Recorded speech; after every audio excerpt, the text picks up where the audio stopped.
game that doesn't overstay its welcome.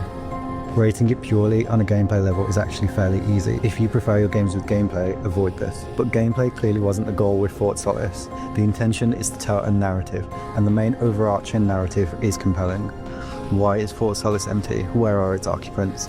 Who did this? Will our characters survive? These are the questions you will ask as you play. The plot reminded me of a much less violent Dead Space, coupled with the film Sunshine, with two main characters who are likeable enough, albeit being sparsely characterized.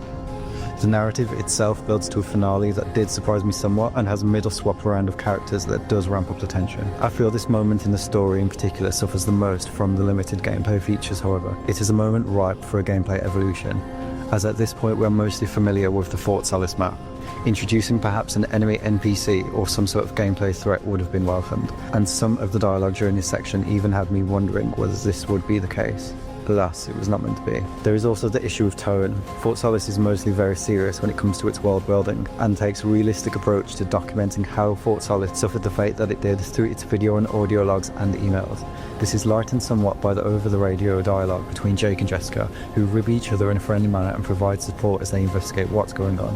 That being said, some of the dialogue felt extremely out of place. In one instance, I was pulled almost entirely out of the game, whereby after making a gruesome discovery, the pair moments later are making light-hearted banter about something else. This doesn't happen often, but when it did, it was jarring. One area of Fort Solis is almost impossible to fault though, is presentation. The game looks stunning. Mars is a sandy, oppressive, inhospitable environment, the storm whipping small rocks across the screen, the blurred red and white lights of the outpost offering the barest glimpse of a silhouette of the different sections of the station. Inside, the environments look crisp. Harsh white lights illuminate rooms, screens project a hazy blue light, and the rooms are densely packed and full of environmental storytelling, and the dark is dark, almost pure black, your flashlight and most welcome companion. It is a visual feast for the eyes, with animation and character models also being stellar, which brings me to the end of my thoughts on this game. If you're looking to kill a few hours on a short horror story and enjoy great graphics, and you don't mind your game not being very well gamey, check it out.